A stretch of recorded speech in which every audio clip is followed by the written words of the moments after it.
ओम श्री शक्ति नमः। ओम श्री शक्ति नमः। ओम श्री शक्ति नमः। ओम श्री शक्ति नमः। शिव के सुरेश व रावतार की कथा उपमन्यु की तपस्या और उन्हें उत्तम वर की प्राप्ति। दंडेश्वर जी कहते हैं, सनत कुमार जी, अब मैं परमात्मा शिव के सुरेश व रावतार का वर्णन करूंगा, जिन्होंने डौम्य के बड़े भाई उपमन्यु का हित साधन किया था। उपमन्यु व्यागपाद मुनि के पुत्र थे। उन्होंने पूर्व जन्म में ये सिद्धि प्राप्त कर ली थी, बट और वर्तमान जन्म में मुनि कुमार के रूप में प्रकट हुए थे। वे शैशवावस्था से ही माता के साथ मामा के घर में रहते थे और दैववश दरिद्र थे। एक दिन उन्हें बहुत कम दूध पीने को मिला, इसलिए अपनी माता से वे बारंबार दूध मांगने लगे। उनकी तपस्विनी माता ने घर के भीतर जाकर एक उपाय किया। उस वर्ती से लाए हुए कुछ बीजों को छील पर पीसा और उन्हें पानी में घोलकर कृत्रिम दूध तैयार किया। फिर बेटे को पुकार कर वह उसे पीने को दिया। माँ के दिए हुए उस नकली दूध को पीकर बालक उपमन्यु बोले, यह तो दूध नहीं है। इतना कहकर वे फिर रोने लगे। बेटे का रोना सुनकर माँ को बड़ा दुख हुआ।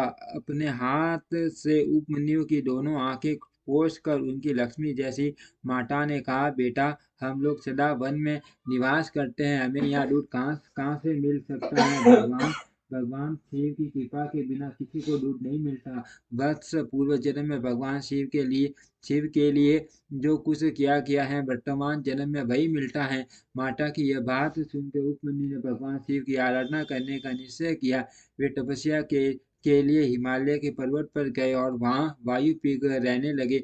उन्होंने 8 ईंटों का एक मंदिर बनाया और उसके भीतर मिट्टी के शिवलिंग की स्थापना करके उसमें माता पार्वती सहित शिव का आह्वान किया।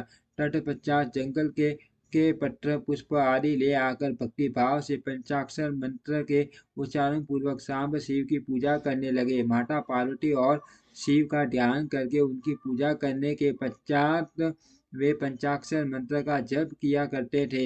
इस तरह दीर्घकाल तक उन्होंने बड़ी भारी तपस्या की। उन्हें बालक उपमन्यु की तपस्या से सरासर प्राणियों सहित त्रिभुवन संतप्त हो उठा।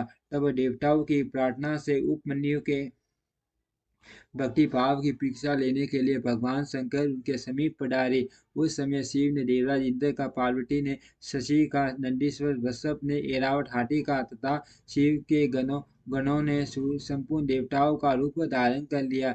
निकट आने पर सुरेश्वर रूपधारी शिव ने बालक उपमन्यु को वर मांगने के लिए कहा। उपमन्यु ने पहले तो शिव भक्ति मांगी, फिर अपने को इंद्र बताकर जब उन्होंने शिव की निंदा की, तब उस बालक ने भगवान शिव के अतिरिक्त दूसरे किसी से कुछ भी लेना अस्वीकार कर दिया। वे इंद्र को मारकर स्वयं भी मर जाने को उद्यत हो गए। उन्होंने जो अगोरास्त्र चलाया उसे नंदी ने पकड़ लिया और उन्होंने अपने को जलाने के लिए जो अग्नि की धारणा की उसे भगवान शिव ने शांत कर दिया। फिर वे सब के सब अपने यथार्थ स्वरूप में प्रकट हो गए। शिव ने उपमन्यु को अपना पुत्र माना और उनका मस्तक छू कर कहा, वत्स, मैं तुम्हारा पिता और ये पार्वती देवी तुम्हारी माता है। तुम्हें आज से सनातन कुमार तत्व प्राप्त होगा। मैं तुम्हारे लिए दूध, दही और मधु के शस्त्रों समुद्र देता हूँ। भक्ष्य भोजी आदि पदार्थों के भी समुद्र तुम्हारे लिए सुलभ होंगे। मैं तुम्हें अमर तत्व तथा अपने गणों का आधिपत्य प्रदान करता हूँ।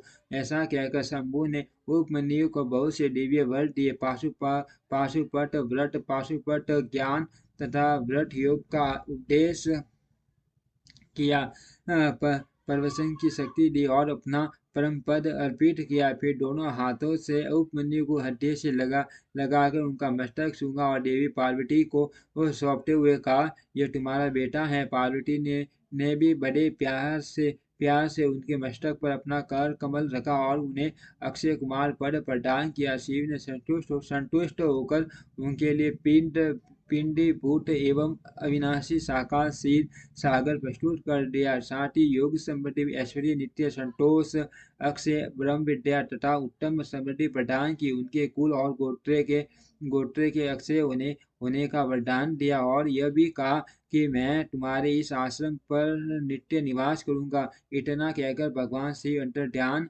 हो गए। उपमन्यु वर पाकर प्रसन्नता पूर्वक घर आए। उन्होंने माता से सब बातें बताई। सुनकर माता को बड़ा हर्ष हुआ। उपमन्यु सबके पूजनीय और अधिक सुखी हो गए। तात इस प्रकार मैंने तुमसे परमेश्वर शिव के सुरेश व अवतार का वर्णन किया। यह अवतार सत पुरुषों को सदा ही सुख देने वाला है।